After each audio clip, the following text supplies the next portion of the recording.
Be careful who you allow to influence you and who you allow to be an example for your life. Now, in this day and age, so many people just do not have goals. So many people don't really want much out of life. And if you're a person who is striving for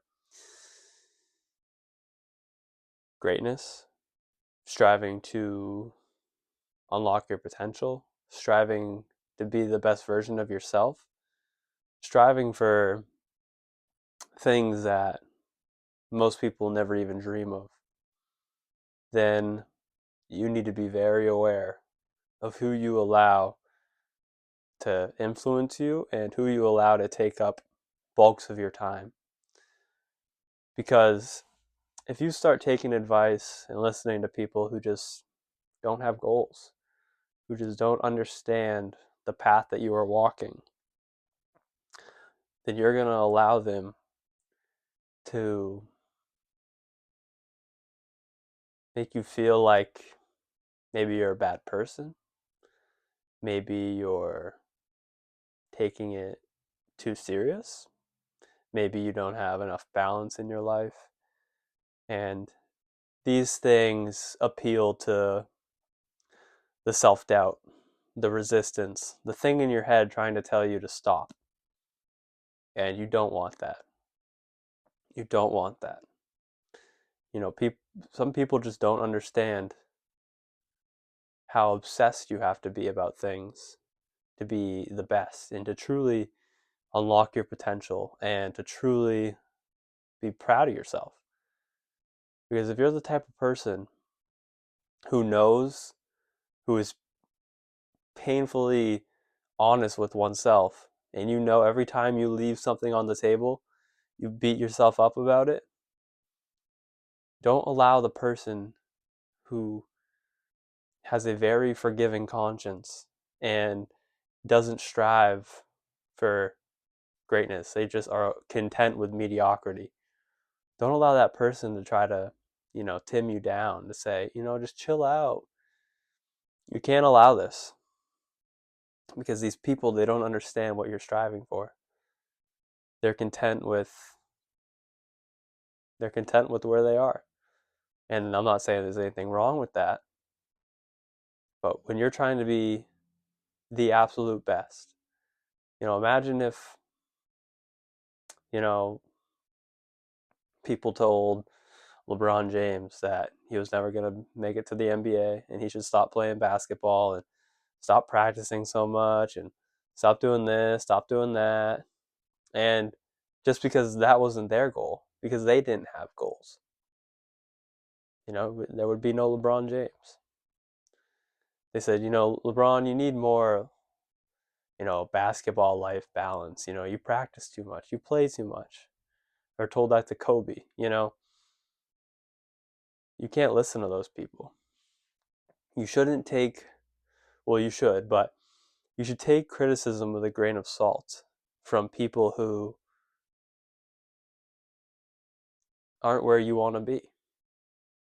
If you just got married and the guy who's on his fourth divorce starts giving you advice, I mean, you can look at it two ways. He's got a lot of experience. So, I'll give him an ear, but also take what he says with a grain of salt because he's had four divorces. He might have something in there, but it's also like, I'd rather listen to the guy who has been married for 60 years, you know? So just realize who you're spending your time with, who is telling you, and who is telling you to chill out, or telling you to stop obsessing, or telling you that you work too hard. Because these are the same people who just don't work hard, who just don't have goals, and they don't understand that you want something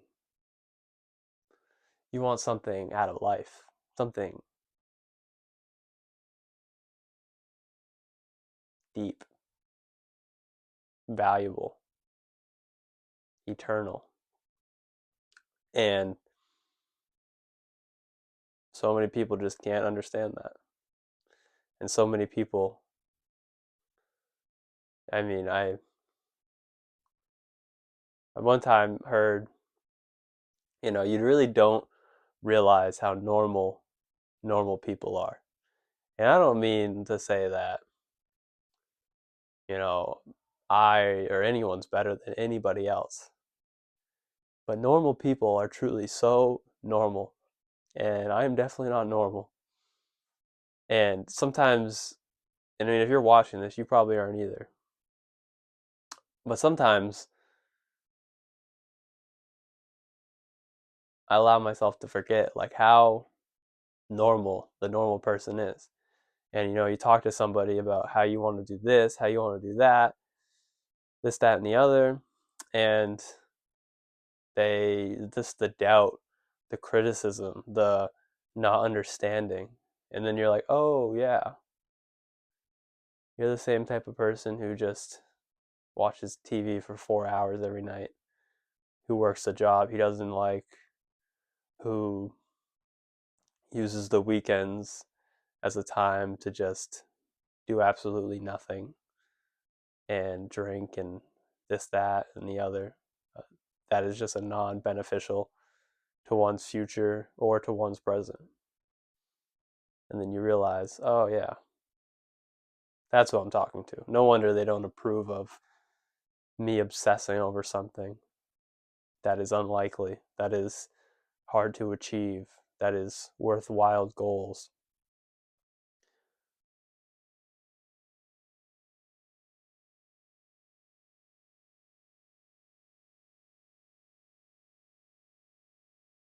But the main point I wanted to make in this video is just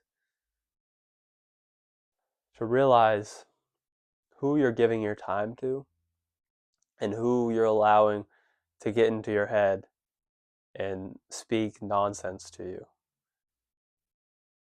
Because it is very valuable, I think, to remember that just a lot of people just don't have goals.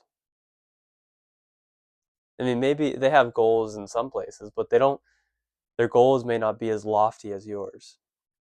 And when your goals are lofty and, you know, 24 hours in a day doesn't even seem like enough time, and they try to take up, hours of your time by, talking to you about trivial, superficial nonsense. You don't have time for that. You don't have time to sit and gossip about Joe Schmo for 2 hours. And it's okay to tell these people, no, I don't have time for this. I'm not doing this. I have better things to do. I'm trying to be something, do something, and just don't feel bad for it. I've been thinking a lot about social obligations just being social constraints. And I feel this way when I'm trying to strive for something and then something gets put on my plate like I'm expected to do it. Like I'm supposed to go be at this place at this time, even though I don't want to.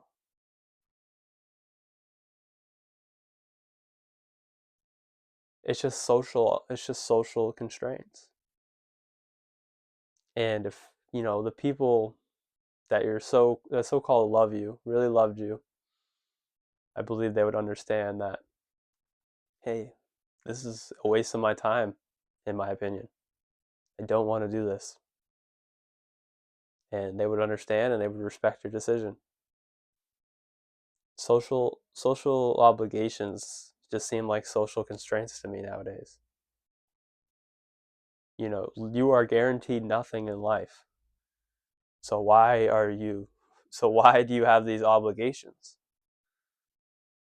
You know what I mean? And there's a time and a place for all things. But like I said, I just wanted to make this video to stress to you that if you're trying to do something hard, it's gonna be hard. And if you allow the people who don't want to do hard things to tell you to, take a day off, to relax, to do things you don't want to do because it's what they want to do and it's what they think your idea of fun is, you'll never be great. You'll never unlock your potential. And greatness is,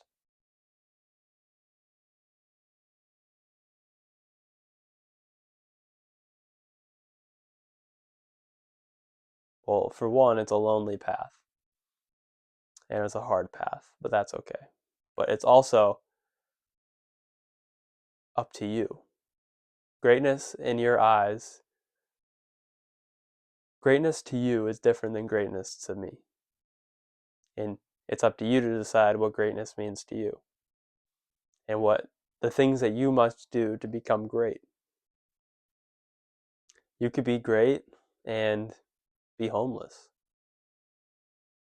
I mean, Diogenes is one of the most famous philosophers ever, and he lived in a jar. And Alexander the Great said if he wasn't Alexander the Great, he'd want to be Diogenes. And so you can't sit here and say that greatness relies on a roof above your head because Diogenes didn't have one. I mean, he had a jar sometimes, but I don't know if the jar had a lid. But it's just subjective, Greatness for Diogenes was what Diogenes did.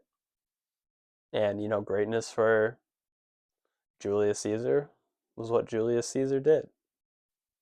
And greatness for Napoleon was what Napoleon did.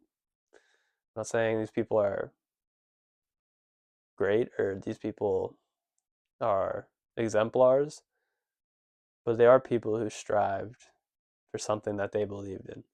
And they're people who became great in their own eyes. And that's truly all that matters. To look in the mirror and see a great man. To say your name and to say your name with pride and not laugh.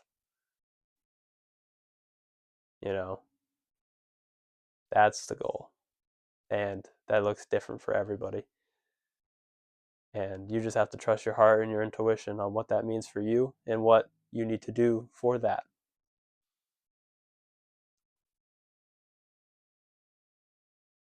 This video is kind of all over the place. I'm sorry about that. But take criticism with a grain of salt if they're not where you want to be, and realize that greatness is subjective. And to become great, you got to do what you believe you got to do. So just do it.